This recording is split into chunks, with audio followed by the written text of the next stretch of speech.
which broadly speaking is the information sphere and the information war, a subject you are extremely well versed in, but of course, current events bring new valences to.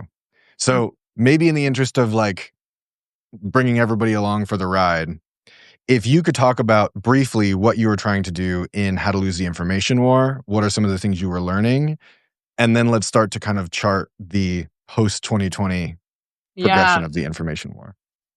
Absolutely. So when I look back at How to Lose the Information War, it also feels like a quaint time because I was a lot more optimistic back then, and I felt like there were really workable solutions to all of these problems. And the difference, of course, is that, we had a government, even in the Trump era, we had Republicans in Congress who cared about these issues and recognized the problems that they posed for not only our democracy, but our national security, our economy, and beyond. And now, of course, that's very different. But How to Lose the Information War, very briefly, was an idea that came to me when I was advising the Ukrainian Foreign Ministry in 2016 and 2017 on strategic communications and disinformation. This was part of the Fulbright program. I was sent there as a strategic communications advisor to the Foreign Ministry in Ukraine.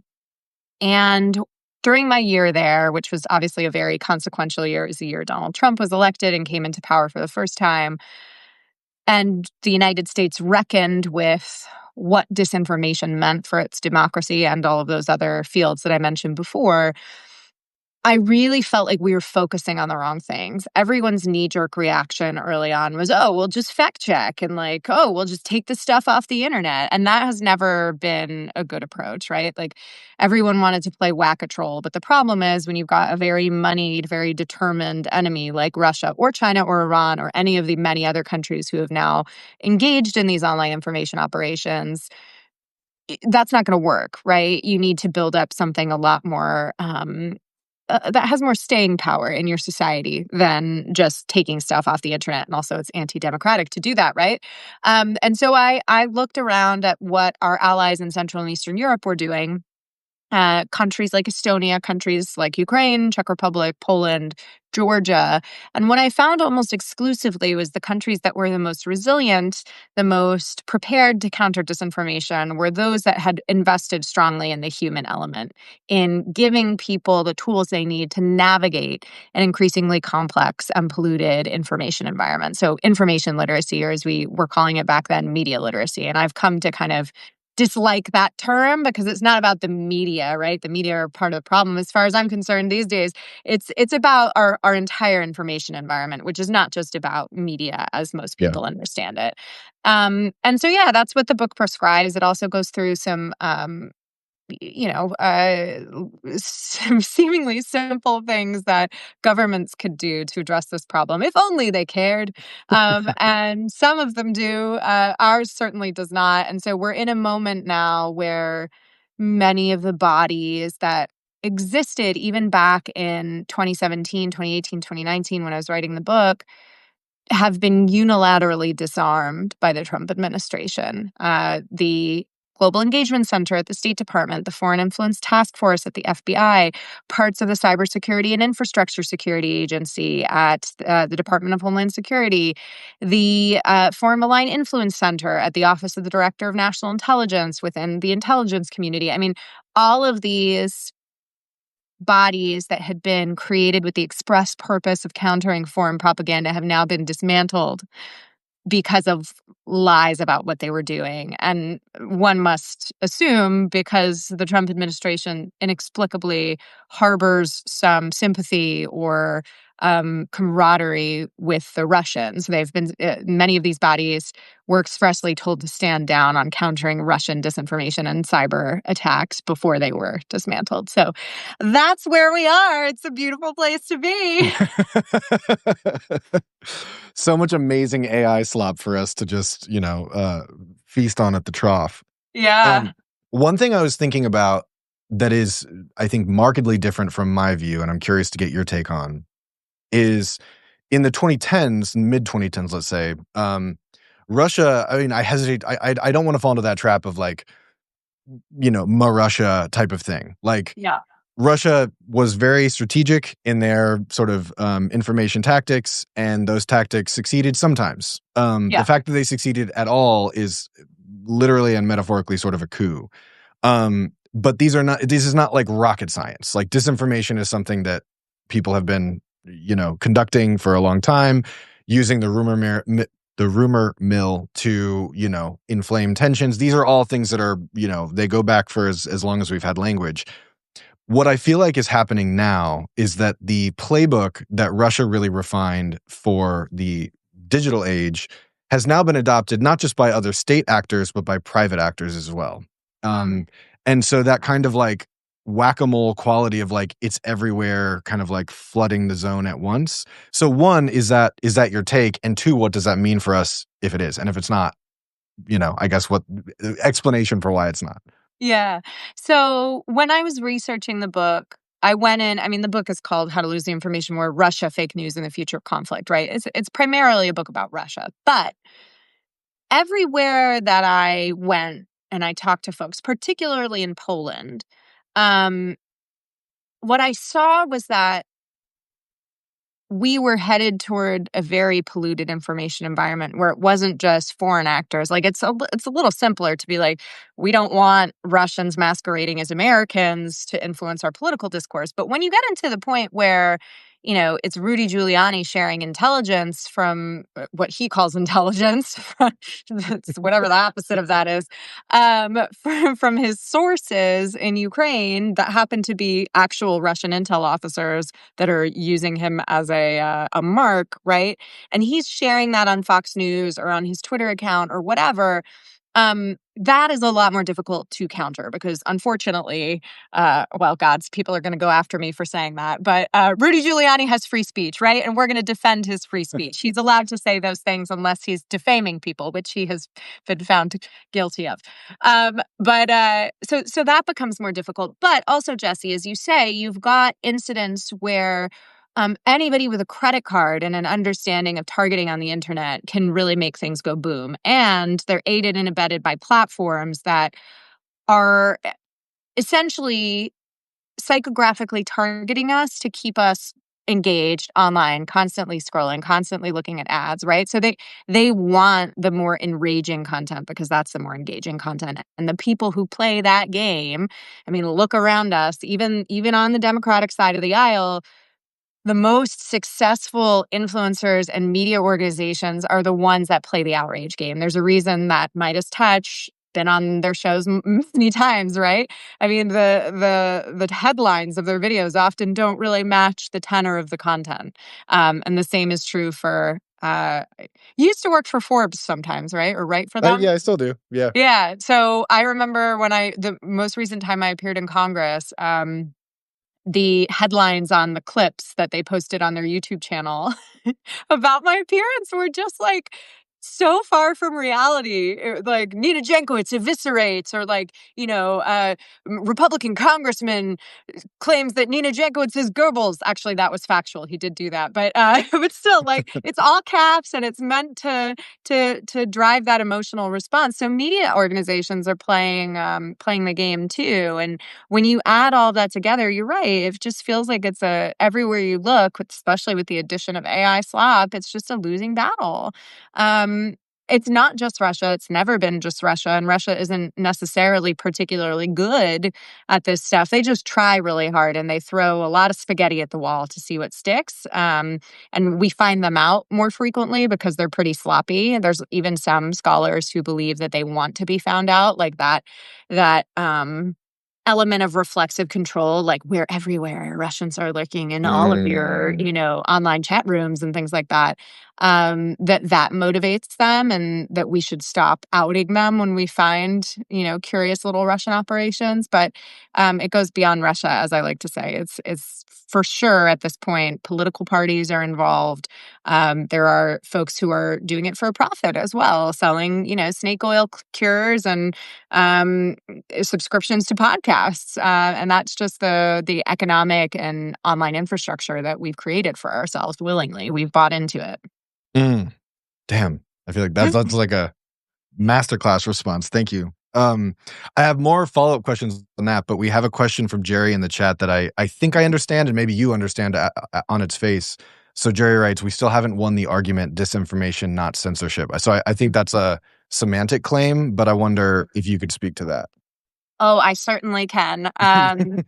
It's interesting, Jerry, because I just this morning was reading a transcript of a hearing. I think it was one of the first times that Jack Dorsey was on Capitol Hill in the wake of the 2017 revelations about Russian interference. And I had totally forgotten this. Like so much has happened since then, and the discourse has become so what's the word I want to use? Just absolutely there's like a Gen Z term that I can't think of right now. Cursed. There we go. It has become so cursed that I have forgotten how it used to be fairly normal and bipartisan that like these tech executives would go up on the Hill and get grilled because people were on both sides of the aisle, somewhat politically motivated on the right, but like generally just concerned about the amount of power that these unelected billionaires had over our political discourse, right?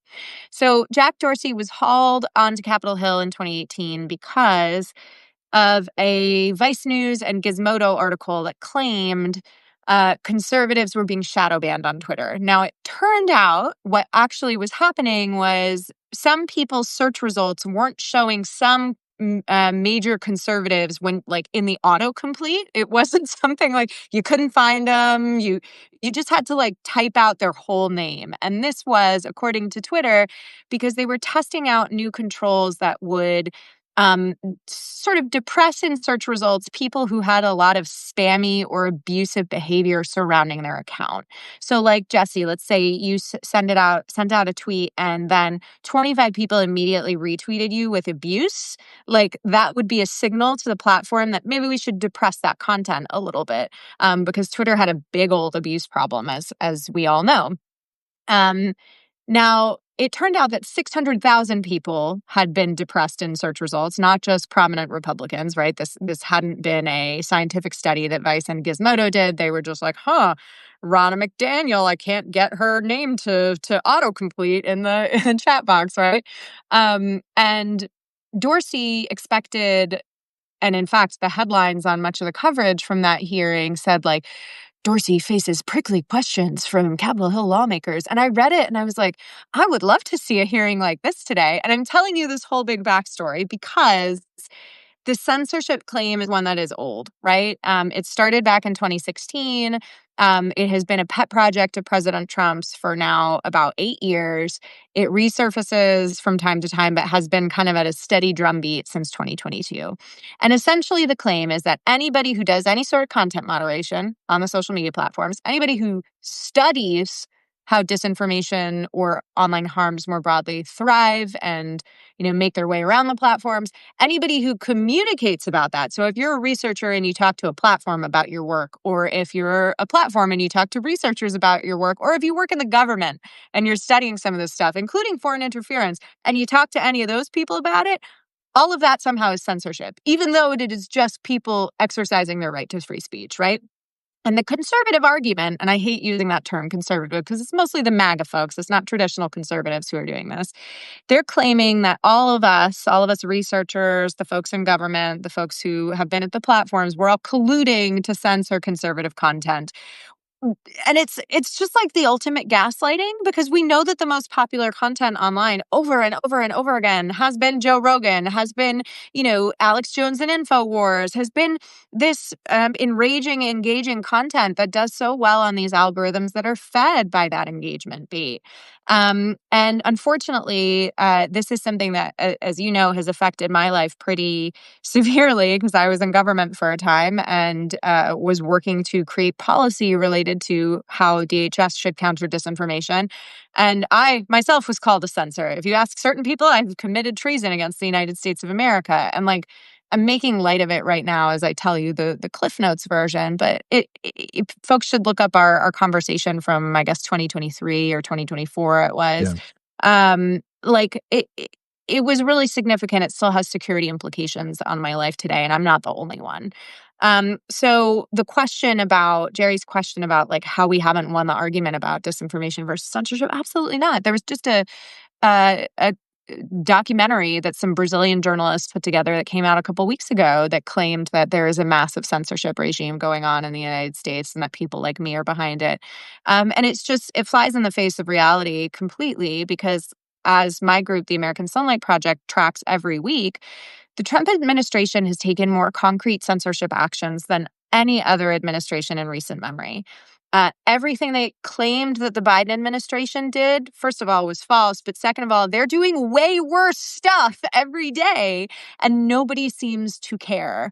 And it is really, really shocking. So one thing I'm always doing is pointing out the hypocrisy. I got hauled up to Capitol Hill, as I mentioned earlier in April, and it was just after Rumesia Ozturk had been arrested for writing an op-ed. And I was there to talk about, First Amendment safeguards at the State Department. But I spent a good, minute and a half of my opening statement talking about Ozturk and the way that, like, if we wanted to talk about First Amendment safeguards at the State Department, that was the biggest, violation that I had seen in my entire life. And nobody on the Republican side seemed to want to engage with that, including the witnesses who were there with me. The final thing I'll say is that it's extremely profitable for the people who claim censorship to cry censorship because many of them are on this very platform. They're on Substack as we record this here. They have hundreds of thousands of subscribers, paid subscribers. So they are making, if we have a conservative estimate, at least 5 or 6 figures a month on their Substacks. And their people want salacious claims, right? They want to keep that engagement bait coming right to their inbox. And so they publish stuff that would not pass muster in a normal newsroom. And then they get invited to Capitol Hill to talk about it. And there's a whole laundering cycle of all of this information. The folks on Capitol Hill then launch investigations. Some of them launch even frivolous litigation. They get information from this litigation and round it goes. They're able to kind of feed this entire cycle. And I've given you like the 40,000 foot view. When you are down in the weeds, it's confusing. There's a lot of nuance. You don't get that from those Substacks and those who are pushing this claim as if it is the gospel truth. And they do it without regard for the impact that it has on lives like mine. So I am doing my best, Jerry, to fight back on the, fighting disinformation equals censorship claim.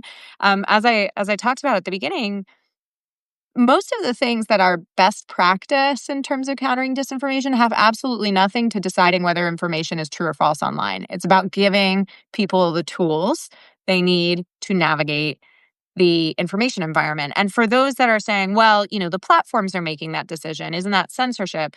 First of all, no. Censorship is when the government decides to do that. We all sign up to the terms of service that the platforms put out when we sign up to share our kid pictures, our cat pictures, our poetry on Substack, right? Whatever. But secondly, even if you think that tech platforms have more power than they should, that you don't like the decisions that they're making, the answer is not to shit can an entire industry. The answer is to regulate that industry, right? And to conduct oversight and have transparency measures over that industry so we understand how those decisions are being made. And, the government has this enormous power. I think if they didn't have a a financial interest and a power interest in allowing the platforms to do all of this stuff without any intervention, they would have regulated by now. But we're, like many things, one of the advanced democracies that is really behind the curve when it comes to tech regulation. And now we're going after our friends in Europe and the UK and Australia who are attempting to do some regulation while we twiddle our thumbs. That was long. Sorry. Soapbox moment. Fan myself off. Yeah, absolutely. And there's a lot of things I want to pull. There's a lot of threads I want to pull in that. One of them is you referenced some of the work you're doing at American Sunlight Project. And I've seen some of the research you're doing, again, to try to shine some sunlight, best disinfectant on some of these censorship activities. So you referenced 40,000 foot view. let's go down to the weeds for a second. What are some of the tactical things that you're researching and seeing that can really help kind of like people who are maybe ambiently seeing the news and believe you when you say it, but are like totally unaware of the scope of the thing? Yeah. So let's take that documentary that I mentioned that just came out. This is something I did in my personal capacity, but we're always thinking about this stuff at ASP. I got some outreach actually from those producers of the documentary, which is called God Complex, and features such upstanding individuals as Mike Benz, who is like part of this whole censorship industrial complex claim. He's one of the guys who whispered in Elon Musk's ear about US aid needing to be fed to the wood chipper. So way to go, Mike. I hope you feel really good about all the deaths in Africa and Southeast Asia that you personally have been involved in. Chanel Rion, who had to pay a settlement related to some election, I guess, claims during the 2020 election about Dominion. She settled with Dominion. She used to be at One American News Network and famously traveled around Ukraine with Rudy Giuliani, claiming that there was martial law and people were walking around on the streets of Kiev with machine guns. I was in Ukraine at the time, and they were not, needless to say. And there's one other, John Solomon from The Hill, who very famously, if we're being kind and diplomatic to him, used poor sources, including his own lawyers, in order to craft a narrative about corruption in Ukraine and the Biden family in Ukraine. And these are the stars of this documentary. So it gives you kind of an idea about the caliber of content that we're dealing with. More interesting, though, is that, again, I got outreach from these folks. They offered me money to appear in this documentary. Now, we never got to the negotiating point because I was so incensed that someone would impugn my morality like that. I've appeared in a lot of documentaries. I've never once been offered payment, let alone like, let's discuss your fees for a 1-hour interview. That's not how this works. You're not paying me to appear here right now. I have never been paid for an interview in my life. So this is kind of it shows the level of narrative grooming, I suppose, that they want to engage in, right? They're looking for people to appear who are willing to go along with this immoral, not there's like no shred of editorial integrity there when you're paying somebody to appear. And so I published those emails before the documentary went live. And I feel really good that I did that because I've had a couple of people who have now commented or said to me, I was looking up information about this documentary and your piece came up and now I know not to trust it. And I was like, that is pre-bunking at work. It shows that more speech sometimes can push back. And so that's the sort of work that we try to do at ASP. We also try to take the arguments right to the liars. So when I have an opportunity to sit next to somebody like Matt Taibbi, who again is one of the other folks who has lied a lot about my industry and my line of work and me specifically, and call him out on his lies in Congress, I jump at that opportunity because I think often the people who are lying and doing so with impunity are not challenged. And we think at ASP that it is important that we do that, even if we're just throwing sand in the gears. We've also had some success with sending cease and desist letters to people who are lying about us or, us as an organization or me personally, because I think a lot of people just aren't expecting that you're even watching, aren't expecting that, you are calling them out on their BS. And we need to be doing a lot more of that on Team Truth. I know that there is a hesitancy that people might say, oh, it just fuels the censorship narrative. Well, those guys are litigating. Those guys are saying that we're lying. There can only be one truth, right? And if we don't advocate for what is the truth, then the vacuum is going to be filled with the lies. And I found that out in a very personal way with my experience at DHS, where they just weren't pushing back at all. And so the prevailing narrative for a very long time for most people, in fact, I would bet still to this day, that because of the way Fox News defamed me, that there are still more people who believe I've committed treason than people that think that I got, the shitty end of the stick.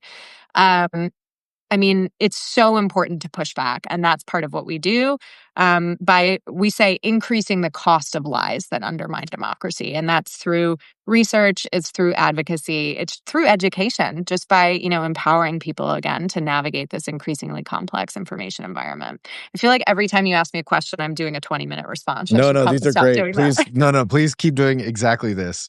I'm going to reference two Jims in two totally different lights. Okay. I had Jim Ward on the show who, we were maybe spending a little bit too much time bemoaning the state of affairs and feeling concern. And one thing he surfaced, the episode will be out in a few weeks, but one thing he surfaced is like something that he thinks is a real intervention we have before us that we should be availing ourselves of, and he wants to applaud the ones that are sort of currently underway, are lawsuits, actually. He's like, lawyers get kind of a bad rap in this country, but actually this is one of the ways where politics and finances intersect and where there still might be avenues for justice, and also the signaling that comes with justice being served at a moment where in so many cases it's not. So just wanted to sort of co-sign that, and I think it's an important thing to kind of reiterate. And then I have follow-up questions about the Fox thing. But before I say that, before we get too far from the ASP research, you also did a big piece, again, shining that sunlight on Jim Jordan. And I'd love if you could talk a little bit about that. Oh, Jim Jordan, where to start? And this won't be my last time investigating Jim Jordan. For folks, I can't really talk about this project yet, but stay tuned and there will be more. So Jim Jordan was among those Republicans who believed he had been shadow banned in 2018. I was reminded of that this morning when I was doing that research and looking at this old transcript. Mr. Jordan became chair of the Judiciary Committee in the House after the 2022 midterms, and he used that enormous power to create a subcommittee, which he called the Subcommittee on the Weaponization of the Federal Government. And through that subcommittee, he has, in essence, done what he accused others of doing. He has weaponized the federal government in order to pressure researchers, to pressure tech companies, to pressure civil servants who were just doing their jobs, trying to protect Americans from online harms broadly defined. And he has dragged them into congressional investigations. He has hauled them in for transcribed interviews or depositions. He has tasked them with onerous document requests that are meant to keep them from engaging in the work and research that they do. And in some cases, this has actually driven institutions like Stanford University to shut down that work because it became so costly, even for a rich institution like Stanford. I believe that it actually got more costly in the rhetorical sense. They weren't willing to stand up for the work. But that's what Jim Jordan's been up to recently. Now, we have done a little work exposing some of his lies. So the information laundering cycle that I mentioned before, we had a big report that came out last summer that looked at the way the Weaponization Committee laundered information with those Substack bloggers, with groups like America First Legal, headed up by Stephen Miller, everybody's favorite. I'm not going to say what I wanted to say. Favorite sadist. Individual in the White House. So he was very famous for these politically motivated lawsuits, and the discovery that they did in those lawsuits directly fed into the Weaponization Committee's investigations, and vice versa. The stuff that Jordan was able to get through his congressional powers, he just gave over to AFL in many cases. So we saw that happening. But most recently, your viewers might know that Jordan was doing a victory lap about Google. He said, waving around a letter that Google had sent him saying, the Biden administration, and I'm paraphrasing, but this is very close to the original, the Biden administration conducted repeated outreach to Google and YouTube when it was in power, asking it to moderate certain content on the platform related to COVID-19, et cetera. Google did not change the way it moderated that content, but it still moderated that content. And so here, we're giving you this letter that shows that we agree with your stance and you can wave it around and say whatever you like. In that letter, Google also said that they had never invested in fact-checking and weren't going to pay fact-checkers to do work on its behalf. That's a lie. I actually heard in Europe this week from some friends who had worked with YouTube's fact-checking problem that that's just utter BS. But, when you create a prop for a political actor like Jim Jordan, it actually doesn't matter what's written in there. That letter it wasn't notarized. It wasn't an affidavit. It's just a letter. They can say whatever they want. It wasn't sworn under penalty of perjury. So the interesting thing is that Google provided this prop to Jordan, who then went on Fox News and every outlet under the sun to claim Google admits it was censoring. This is another victory for the Weaponization Committee. Except I knew that the Weaponization Committee at the end of the last year, before the end of the last Congress, had released a 17,000-page report, of which 12,000 pages are transcripts of transcribed interviews and depositions of all the people that I mentioned before. One of them is my deposition. I got to spend 5 hours with Jim Jordan, Matt Gaetz, and a number of other unsavory individuals. And some of them, many, many dozens of them, are with tech executives, including 15 interviews with Google executives. And because I have no life, I sat and read through 15 of those interviews and highlighted all of the times that Google executives said under oath that they had not changed the way they did content moderation because of outreach from any administration, Republican or Democrat. So Google's own lawyer knew this and wrote that letter, that prop, in a very, very specific way that doesn't throw these people under the bus. But Jim Jordan thinks that nobody's going to read this shit. Well, I did. And so that's part of the work that we do, right? I think it's like, I don't expect any normal American to inflict that pain upon themselves. It's not worth it. But I did it. And you know what? The other thing that I think needs to be said is not just that Jim Jordan is lying with impunity about what his committee did not uncover, but the enormous waste that this committee has engaged in by continuing to pursue this lie. So again, 15 interviews, most of them were 3 or 4 hours long.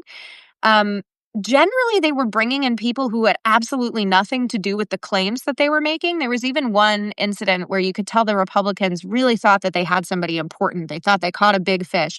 It was the director of health partnerships at YouTube. Turns out that this woman, her job was to essentially work with health officials in a variety of different countries to give them tips on how to make good, authoritative content on YouTube. Censorship. It's censorship, Jesse. I mean, it's just like you could tell they screwed up too, because they ended that interview, I think, after like 90 minutes or 2 hours, which was really short. But like, there were probably 20 people in the room for that interview, staff on different sides of the aisle.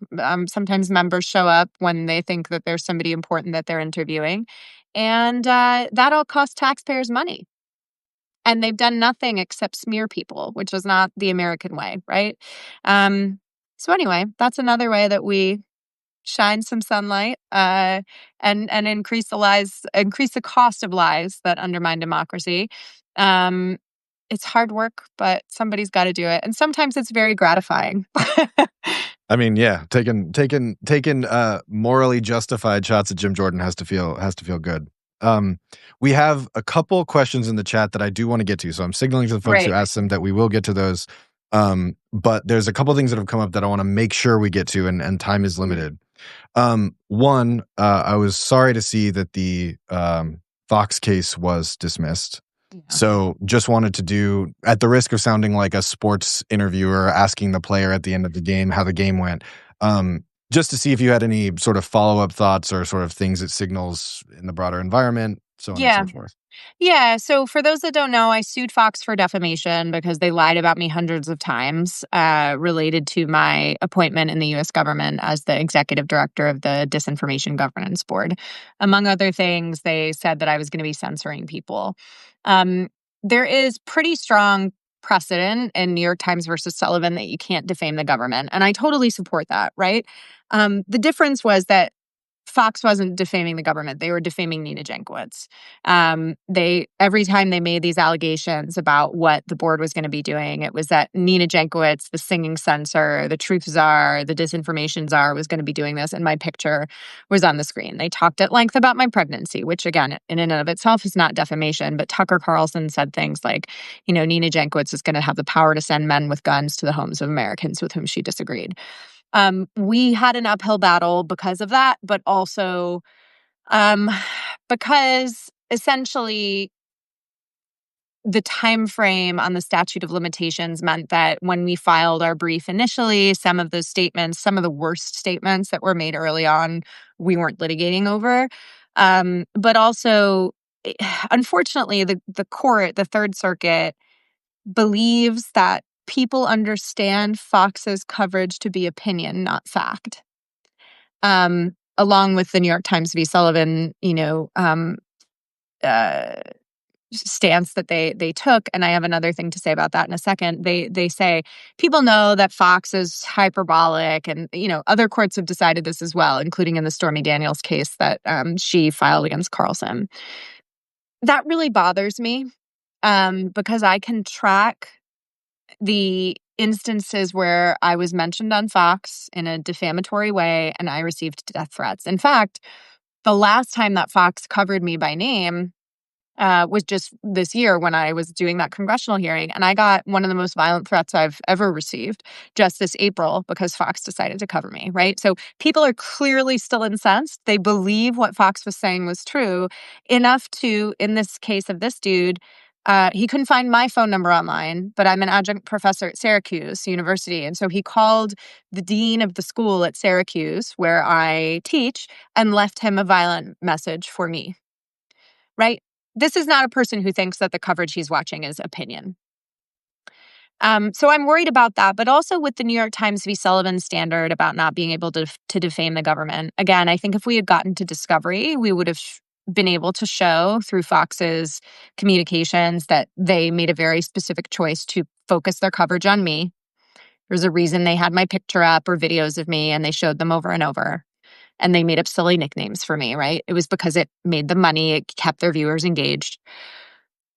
But I worry about what that does for people who are considering public service. And this was always the case for, why people were bummed that I left government. And to them, I say, like, go walk a mile in my high heels. I was pregnant at the time. I was getting all these threats. Like, it was horrifying. And I thought I was making the best choice for me and my family.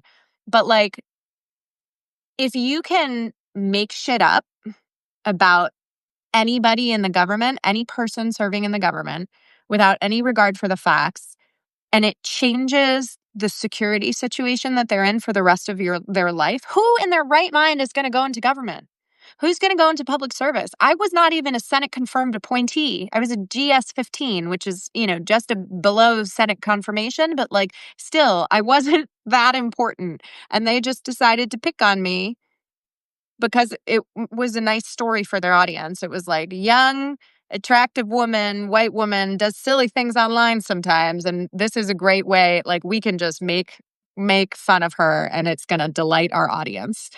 And I've got thick skin. I don't care what people say about me, but, like, when you're lying to the point that it is causing your audience in the hundreds to send violent threats to people, it's pretty serious. So I'm very disappointed in the court. I could appeal to the Supreme Court, but I don't think that's going to go anywhere. And as I wrote on my Substack recently, I don't think we've seen some really brave judges, but I don't think in general the courts are meeting the moment right now. And I've talked with my lawyers about how, judges are inherently backward looking. They have to look to precedent. And when we're dealing with these incidents that involve the internet, which it's just so new still when it comes to the law. Often precedent and the law that we have, the legal levers that we have, just really do not meet the moment. So I don't regret having done it. I think if I hadn't done it, I would have wondered forever what happened. I hope that I can use my experience to help other people who want to navigate this, because there were some kind of technical mistakes that I made in not litigating soon enough because a lot of people told me not to early on. Um, and if I have a regret, it's only that I like did not believe in myself early enough to like get my shit together and find lawyers who were righteous and like really wanted to take the case. But in my defense, I did have a child 3 weeks after I left government, so Oof. it was kind of clusterfuck. But anyway, so yeah, that's the Fox suit. I mean, I think like litigation is important, as you said before. Everybody needs to throw sand in the gears. We also need folks on Team Truth to be funding, like rich people on Team Truth to be funding this stuff. I was really lucky that my suit was crowdfunded, and my lawyers primarily worked pro bono and on contingency. Not everybody is so lucky. And you shouldn't have to be rich to defend the truth in the United States of America. So if anybody here, high net worth individuals, if you Yeah. listen to Jesse, Psst. subscribe to him and then also give some checks to people who are trying to do this important righteous work. Yeah, my only sort of critique to that is the order is reversed. Fund the work, and then if you feel like it, subscribe to Reality Studies. You brought up, well, first of all, thank you for sharing all of that, and A, continued to be sorry that you went through that, and B, appreciative that you still went and tried to fight it. Like I've had brief brushes with like little tastes of what you've gone through in these different moments, and it's people who are just living their daily lives who don't experience this stuff don't understand the kind of like full body chill you get, even when you know you're like nothing's going to come of this. But particularly in your case where you're getting many of these, just like the cortisol toll alone. So Yeah, well, and they also doxed us. So like they did have my address. I did receive mail at home. I've been recognized on the street. Like it changes the way I like to say that you move around in the world. And it's also, I think it addles something in your brain permanently. As you said, the cortisol never goes away. I had a friend say to me last week, Nina, are you putting those gray hairs in on purpose? Are you dyeing your hair? Or is that just stress? I was like, did you just say that out loud? What? Oops, foot, meat, mouth. I'm just old. Anyway.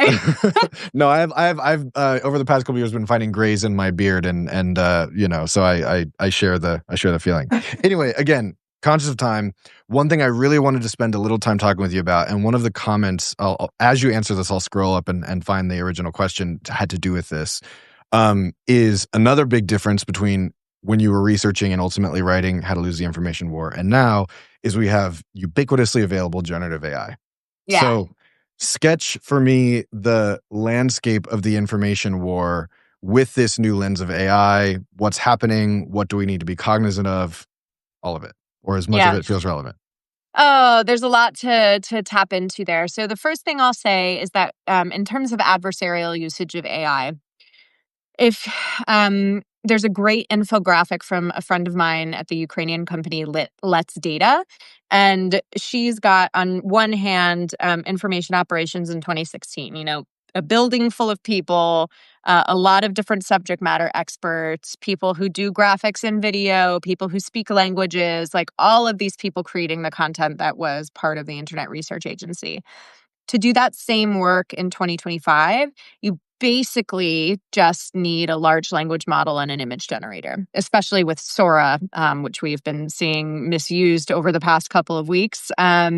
You can create extremely lifelike renderings of moving images of people, even to a point where, gosh, we really thought we had a couple more years before that was just ubiquitous, as you said. So that is empowering our adversaries, and we're seeing in particular Russia using large language models to generate stories that are targeted to the most vulnerable audiences. So you could say, and in fact, there is an entire operation called Copy Cop, which an American ex-cop from Florida, of course, it's always Florida, sorry, Floridians, has moved to Russia, and he now creates propaganda using AI in a large network of accounts impersonating local news outlets. And so he might say, I'm going to create, something for the Miami Cuban population and create a specific a specific outlet targeting them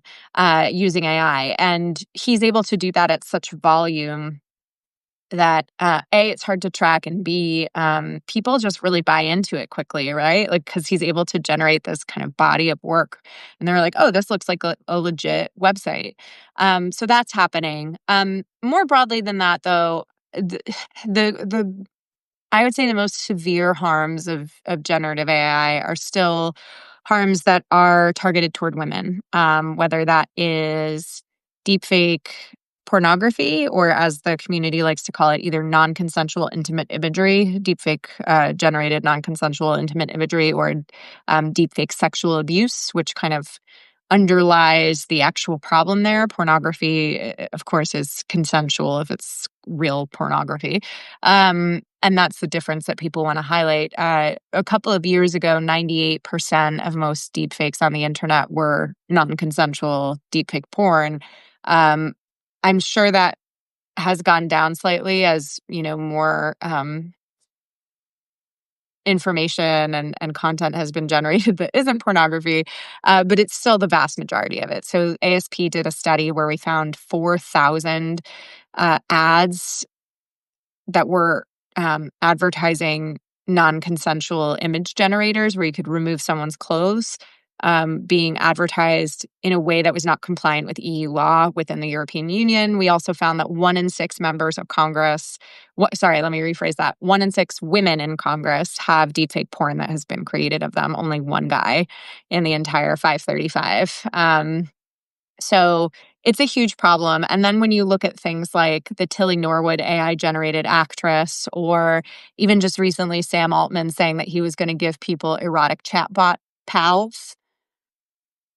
I'm going to be writing something about this soon, but why is every man's reaction to a new piece of technology, how can I fuck this? I don't understand. It's just, you could do so much with this. And here we have Altman making a public statement, announcing that, don't worry, boys, erotic chatbots are coming. And then, noted economist Tyler Cowen saying, well, you might not like the AI generated actress, but if you've ever wanted to see a virgin naked, now's your chance. What the fuck, bros? Um, So anyway, I'm writing about that lately, but yeah, I mean, then there's the AI slap problem, where everything that we see is just AI slap. So much AI slap. AI slap created by the president. AI slap of babies dancing with fruit. I mean, it really ranges from the cute to the horrifying. And I'm not as worried about the slop. I think people can recognize when it's slop. But it's just to use another crude term, sorry for all the cursing I've done today, but the enshittification of the internet, the Cory Doctorow term, right? Nobody wants to see this stuff. And that you come across one of these videos, the dancing babies or whatever, on your feed, and you can't look away, right? And nobody's labeling them. I would love to see more labels on this stuff, and there are people working on it. So I'm not worried about that stuff. I'm not worried about the, deepfake nuclear attack or whatever else. I'm worried about our adversaries being able to create content at scale that doesn't have the grammatical tells that it used to. And I'm worried about the continued use of these technologies to undermine, target, and objectify women in ways that they've always been objectified, but at greater scale and with less consent. I so appreciate that. And not to just to add one little bit to that, it's not even just Sam Altman. He's actually been a little bit more restrained so far. Like when you look at Zuckerberg greenlighting erotic and conversations with 8-year-olds. Yeah, exactly. Yeah, right. And Grok has been pushing, right. Anyway, we don't need to get into that, but that's what's shocking, right? Because Altman could be no, we're going to make our chatbot solve the male loneliness problem, and we're not going to do it by giving erotic companions. We're going to actually provide psychological support. But no, no. Instead, we are giving erotic companions to people who probably will be driven further to psychological instability through those companions. Well, and just remembering what originally started as the Anthropic study, but then later was conducted again by third-party auditors, that LLMs will blackmail you sooner than be shut down. And so then thinking about that level of sensitive information of like an erotic relationship, it's just like Yeah. it just immediately screams like, "Go back, go Yeah. back, don't walk off this cliff." Um, on the subject of Sam Altman, one of the questions in the chat, and I'm not sure if you have anything to say on this or not, but I'm just going to surface it. So, I believe it's ill, or it's either ill or three. The text is too small, so forgive me if I'm mispronouncing this. Burbankian.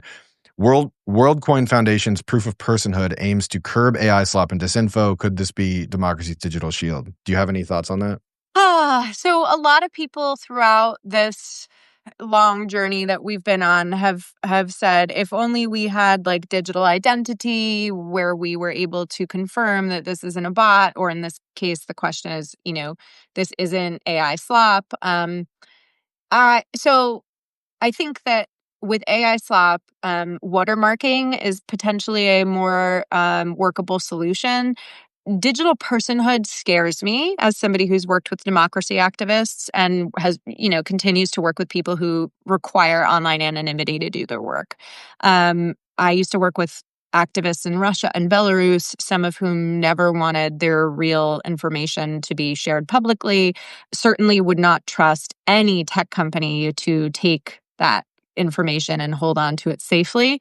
That's what I worry about with that stuff. And, governments can subpoena any tech company, whether it's a third party that's doing middleware verification, whether it's on the blockchain or not, they can subpoena that information and, target dissidents around the world. So I've always been against that knee jerk, we need to verify people's identities online. I also, this is anecdotal, it's not scientific, but I receive a whole hell of a lot of abuse from people who are putting their real names on it online, people who even abuse me on LinkedIn.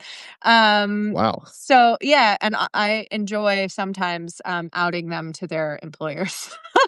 Yeah, it's a problem. But I don't think that is the solution to it. I think watermarking is going to be a better solution where we'd be able to see the edits that somebody has made to a piece of content to get it where it is. And that would include, um, AI generation of like a background where there's like something ugly in a photo or something like that. I think that would be really useful for people to understand context and nuance. But I'm not sure that digital verification is it. And I know that is an unpopular opinion, but it is one that is informed by activism and the people who need to maintain their anonymity to do their work. Thank you. Okay, we're coming up on the half hour, and there's something that you've touched on in various little moments, but I'd love to have a concerted moment in maybe our last bit.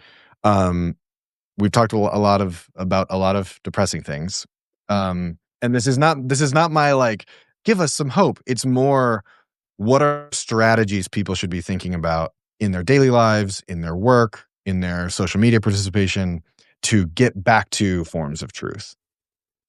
Yeah. If you have like an hour, read Václav Havel's Power of the Powerless. It is just like one of the most inspiring essays. I read it back when I was in graduate school. And it is written from, he was a dissident. He was a playwright turned dissident and then first president of the Czech Republic. He'd been imprisoned for a while. He writes about this greengrocer in communist Czechoslovakia who every day, every week, is putting up party propaganda in his window until one day he stops doing that. And he knows that the consequences are going to be enormous. He knows that, his kid might not be able to go to school. He might lose his store. He'll be kicked out of the party, blah, blah, blah, blah. But he does it because he doesn't want to live a lie anymore. And the essay is about how those small actions undermine the facade of totalitarianism, of autocracy. And for Trump to be successful, for the people like Jim Jordan and Matt Gaetz and, Matt Taibbi and all the others who are profiting off of the censorship industrial complex ideal to be successful, they are counting on our silence. And so not everybody has the platform that you and I have, right? And I get that. But even just having little conversations with your loved ones, with your friends and family. Send your tweet, write your post, subscribe to your local paper, do all of these things. These are all actions that pierce that veil, that as Havel says, call out that living a lie is living a lie.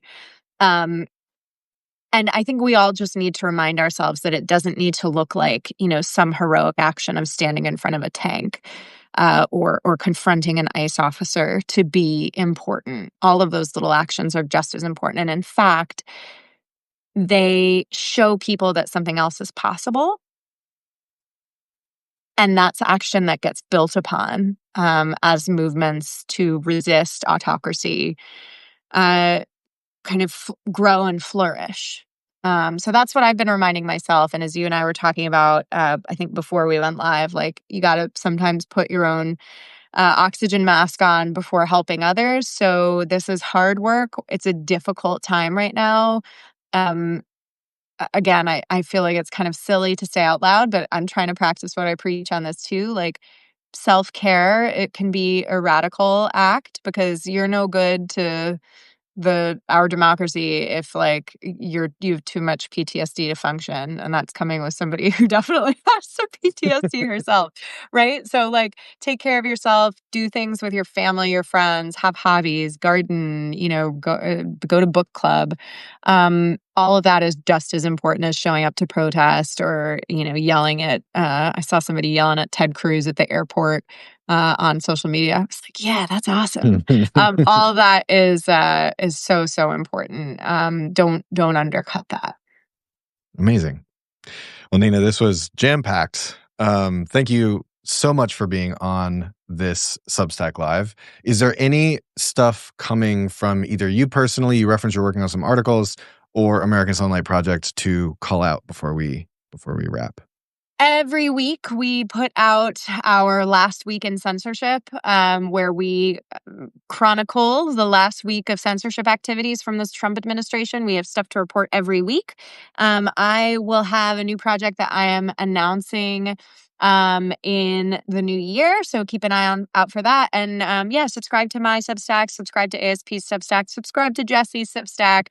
We're all trying to do good work here, and my Substack is free, but I keep it that way so it can be accessible to everybody. But any donations are appreciated. We've got special privileges for paid subscribers on ASP's Substack, so check us out. Amazing. And by the way, your Substack is Wikipedia. Wikipedia, yes. Wikipedia, like the okay. end of my last name. It's a weird Polish joke. I'm not going to explain it, but got it. Okay.